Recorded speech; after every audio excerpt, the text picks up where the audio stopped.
Kwebaza asobodde okwekuumira ku MRTV. Nze Kivumbi Najibu katandike n'emitwe emikulu egy'amawulire.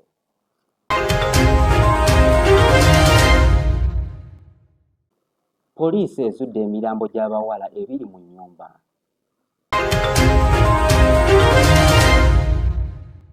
Ba inginiya b'ebyempuliziganya okuva e China batandise okuddaabiriza enguudo.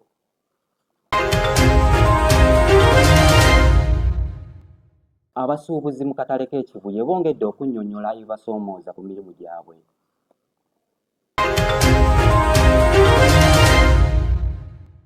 Omubaka Nambooze akuutidde abakungubazi okulwanyirira eddembe.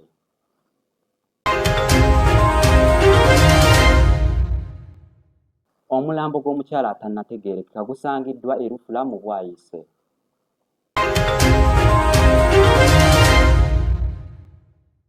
KCCA ekutte abasuubuzi abatundira ebyokulya ku mabbali g'enguudo.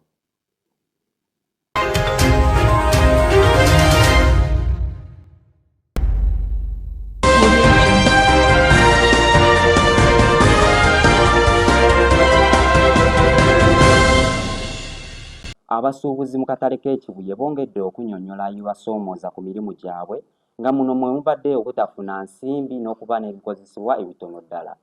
Katubirabe. Ensonga ezikosa bannannyini bizinensi entono mu katale k'e Kibuye, abatuuze babanagana n'okusoomoozebwa okuwerako okutiisa obulamu bwabwe okuva ku butafuna nsimbi ebikozesebwa mu katale ebitono ddala. Twogeddeko n'omutuuze okuva mu katale k'e Kibuye n'atutegeeza nti bafuna okusoomoozebwa kunene olw'okubula omukulembeze w'obusuubuzi, tebakyamalina miitingi we zituula bakukuta bukukusi, nena n'alutegeeza nga bwe bamuggyako ssente z'omudaala n'empooza. Tukyalina mukulembeze mu katale tutumanyi na miitingi wabula kukuta bukukusi kati nze badde luli batusiba emidaala ngu tusasule naye z'empooza nzikola wano olwokubiri nindyoka nzibasasula. Akatale k'e Kibuye mu Uganda kagatta abalimi bonna ne bannannyini bizinensi ntono okulaga keesi ku bintu byabwe. Tekikoma mu kuganyula kwokka, batonda ebintu byabwe eri abantu ku miwendo emitono ddala nga bayita mu kuwagira bizinensi entono. Omulambo gw'omukyala atannategeerekeka gusangiddwa e Rufula mu Bwayiise nga guno gusangiddwa abakyakaze abadde bava mu bbaala. Sasi waffe erudda eyo katuwe ebisingawo. Entiisa ebuutikidde abatuuze b'omu Bwayiise mu kitundu ky'omu Rufula bwe bakeeredde ku mulambo gw'omukyala atannategeerekekwa ng'asuuliddwa mu kitundu kyabwe ng'ono abadde azingiddwa mu ngoye enzirugavu era ng'omulambo guggiddwawo poliisi kubanga abatuuze bagambye nti omukyala ono tebamanyi bimukwatako newankubadde okumumanya mu kitundu era ne bakiragaanya nti yandibanga yabadde malaaya era nga bwe bamaze okumukozesa ne bamutta ate oluvannyuma n'aleetebwa mu kitundu kyabwe n'asuulibwamu. Mu Kimumbaasa okitegeera nti ne banne era gye bavudde ababadde bamumanyi ffe ne tumumanyi ku kitundu era kyamani waffe omubuuza ajja kuga simumanyi mu regisita z'ekyalo naye kati we yasuuliddwa kyewuunyisa okuba nga yasuuliddwa mu zooni yaffe. Tuufu kyo tetulina mabbala ku Rufula mangi, tetulina mabbala mangi era wetunuulira ekitundu kyaffe si bakyakazi si be bano abantu b'ebibbalabala okitegeera nti eno street yokka gy'olaba kwe kuli obubaala naye wetoola Rufula yonna okuggwayo bwoti togenda sangako mabbala malala nti eno street eriko obubaala ate ekiraleeterako n'abantu tibava eri bazze kwetundira mu buki mu buno obubaala obuliko bubiri busatu. Ate ye chairman atugambye nti tannategeera buzibu bwe bwavudde okubanga omulambo guleetedda ne gusuulibwa mu kitundu kyabwe n'alaajanira nneme. Naye kati tetumanyi buzibu bwe bwavudde mu ntuuyo okujja nkubeera ng'asuulibwa mu kitundu kyaffe tetumanyi oba bamukoze eki okitegeera.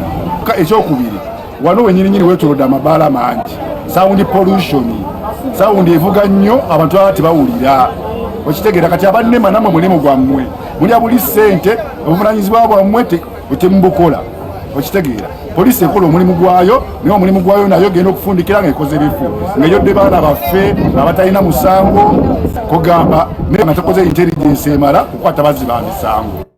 Always Leila kura MRTV Bwayiise Rufula. KCCA etabukidde abatuuze ab'e Kibuye abatundira ebyokulya ku mabbali g'enguudo. Bano baggiddwako ebyabwe era babajjukizza ekiragiro kya gavumenti kye yateekawo eky'obutatundira byakulya ku nguudo. Nga bwe bagamba nti omunaku teyeebaka, abatuuze b'Ekibuli balokezezza nkokola okukola nga batunda ebyokulya nga beeyambisa switi z'oku nguudo. Era ey'omunaku tekya, KCCA nayo erokezezza nkokola ku switi z'Ekibuli okukwata abantu abatundira ku makubo nga ebiragiro bwe bigamba. Bwe tutuukidde ku switi z'Ekibuli tusanze aba KCCA nga batikka ebintu by'abantu ku mmotoka yaabwe be basanzeewo ng'abamu babadde bagezaako okudduka n'ebintu byabwe. Nga engombo bw'egamba nti ataakola n'okulya taalenga, oluvannyuma lwa KCCA okusimbula, abatuuze bazezzaawo ebintu byabwe basobole okufuna kye banazza eri olubuto n'okubeezaawo famire zaabwe. Bw'etyo ne KCCA teweddeemu maanyi ekomyewo n'olweggulo okulawuna ekitundu. Namugasandula ku lwa MIUTV. Ba inginiya b'ebyempuliziganya okuva e China batandise okuddaabiriza enguudo ez'enjawulo e Mukono batandikidde ku luguudo olwa Albert Cook. Katubirabe.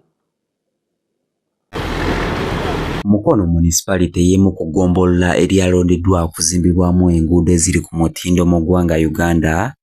Ekkolero erya China Uganda Municipal Project liryaweereddwa omulimu ogw'okuddaabiriza enguudo zino wammanga okuli olwa Admin Link, Access, Kame Anfone ne Kame Nabuti Katosi Road. Batandikiddwe ku luguudo olwa Albert Cook era nga amataala gateereddwayo. Inginiya Amuza Frank era nga y'omu ku bayambako okuddaabiriza oluguudo luno atutegeezezza bino wammanga. We have around 7 roads that we are working on in Mukono municipality that total up to around 8.68 kilometers. We have Albert Cook Cathedral Rise, Kame Annex, we have Anthony Kame, Kame Nabuti Katosi Road, Link Road and Access Road. Meeya w'eggombolola ly'e Mukono Mukasa Elias atutegeezezza nti enkulaakulana eno ekyagenda mu maaso kubanga ekitongole kya KCCA kyataddewo billions 92 okuyamba okuzimba enguudo zino. Ayongedde n'atutegeeza nti bakolaganya ddala bulungi n'abakozi okuva e China era baakuzimba enguudo eziri ku mutindo wano e Mukono. And met the Minister of Local Government, Mr. Rafael Magezi, the Minister of Kampala, Mr. Kabanda. Through that I was given Capital City KCCA development grant to work on the roads. It gave me a lot of money. The budget for Mukono Municipal Council when I entered it was between 15 to 19 billion. But the money they gave me for those roads for making the market of Mukono Central Market, the central delivery part, service delivery, made the Mukono budget to 92 billion. Inginiya Amuza Frank ayambako okuzimba oluguudo luno ategeezezza nti omwaka gwa 2026 omwezi ogwokuna oluguudo luno lujja baluwedde bulungi. Around in October, 7th of October 2024, and the project is anticipated to run for around 18 months. As per now, the contractor is still on schedule, and we're expecting to complete these works by the end of April 2025. Kulwa MRTV nze Kivumbi Najibu e Mukono. Poliisi ezudde emirambo gy'abawala ebiri mu nnyumba gerekeseeko erinnya lya Udaya Njiba ow'emyaka 23 ne munne Wani Sifa abatuuze b'e Congo. Katubirabe. Poliisi ezudde emirambo gy'abawala babiri mu nnyumba e Mengo mu Kampala bano nga bategeerekeseeko erya Huda Njiba nga wa myaka 23 ne munne Wani Sifa era nga batuuze b'e Congo. Abawala bano bateeberezebwa okuba nga battibwa ku Lwokutaano lwa wiiki ewedde mu muyaga ogw'amaanyi ogwayita mu Kampala. Poliisi ezudde emirambo gy'abawala bano oluvannyuma lw'okutemezebwako abatuuze. Omukuumi mu kifo kino agambye nti batandika okuteebereza oluvannyuma lw'omusajja okutandika okwerali. Nzotuuka emmanju ne twetooloola emmanju w'ennyumba n'enswera ziva wansi w'oluggi. N'enkutama nze kennyini n'enteekako bwe nti ennyindo ku luggi nga mpulira ekivundu. Ne mbagamba nno bannange omuntu ono kyaka yafiiramu mu nnyumba nze nga ndowooza ayinza okuba omulenzi nze mu kulowooza okwange nga mmanyi ayinza okuba omulenzi yatuusaako omuwala ekikyankuba baasooka kuyomba. Naye kyatwewuunyisizza nnyo bwe nakubidde mukwano gwange Bob n'aleeta abasirikale bagenza okusamba oluggi ng'ate mulimu abawala. Rachel Nsamba ng'ono muganda we omugenzi agamba nti yakoma kulaba muganda we ku Lwokutaano bwe yamugamba nti agenze kulaba mukwano gwe. She came to visit a friend with her best friend because this guy invited her, and she said she will not come alone. Let her bring another best friend of her. But since she left home on Friday, 4th January of this year, at around 11, she didn't call me even to inform me whether I'm late, whether I'm somewhere or no. She just told me she's going to visit someone, then she will come back. Nsamba agamba nti yagenda ku poliisi n'aggulawo keesi y'okubula kwa muganda we oluvannyuma lw'obutamulaba okumala ennaku. Police, we were looking for them, but this very guy passed. I thought my sister here say we need to find this guy. He's the one who can let us know where our sisters are, because they say they are going to see him. Twogeddeko n'omulenzi abawala bano gwe baakozesanga okutuma okugenda ku maduuka okubaako by'abaleetera atugambye bw'ati. Kati nze olwagenda mu katale gula chips nasanga ye nga buli kimu bakimuwadde, ennyama bagimuwadde, nze naleeta bulesi chips.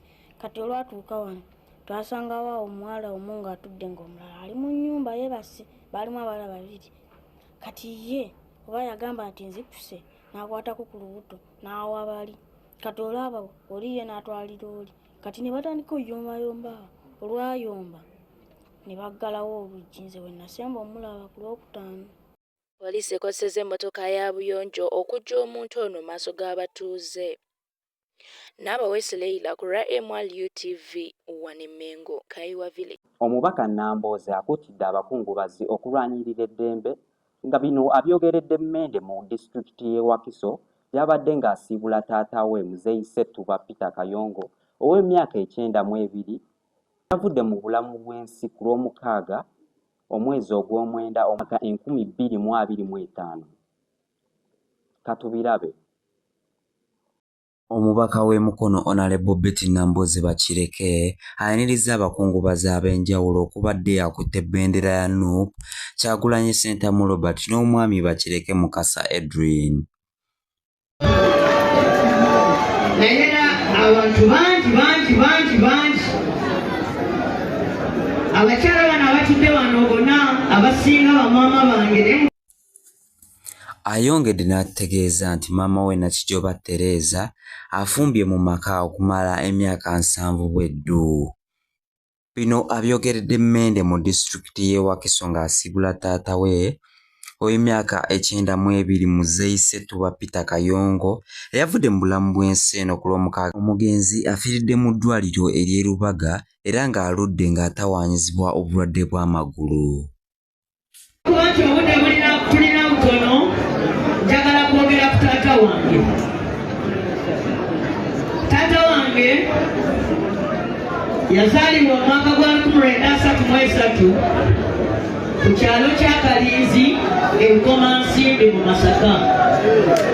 Olwekyo ssebo nze gwolaba ndi munnabuddu.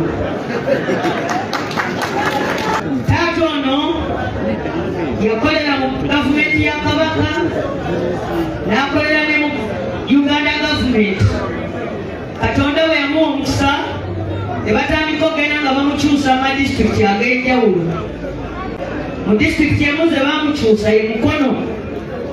Bwe yatuuka e Mukono yagulayo ekibanja.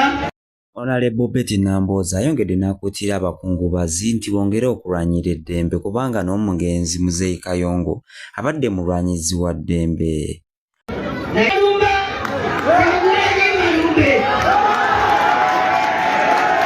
Ate n'ayongerako n'agamba nti bw'atanakola gaali oli ku ki?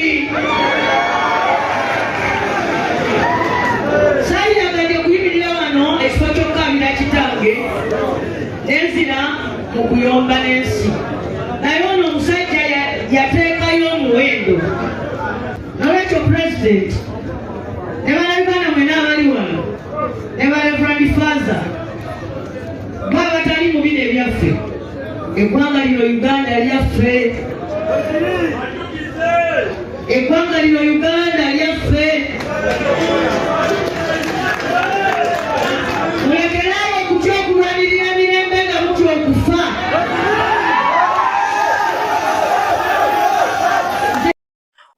abadde mulabi mulungi nnyo eyeekuumidde ku MRU TV nze Kivumbi Najibu atakuumira mpeera abankuumire mweraba.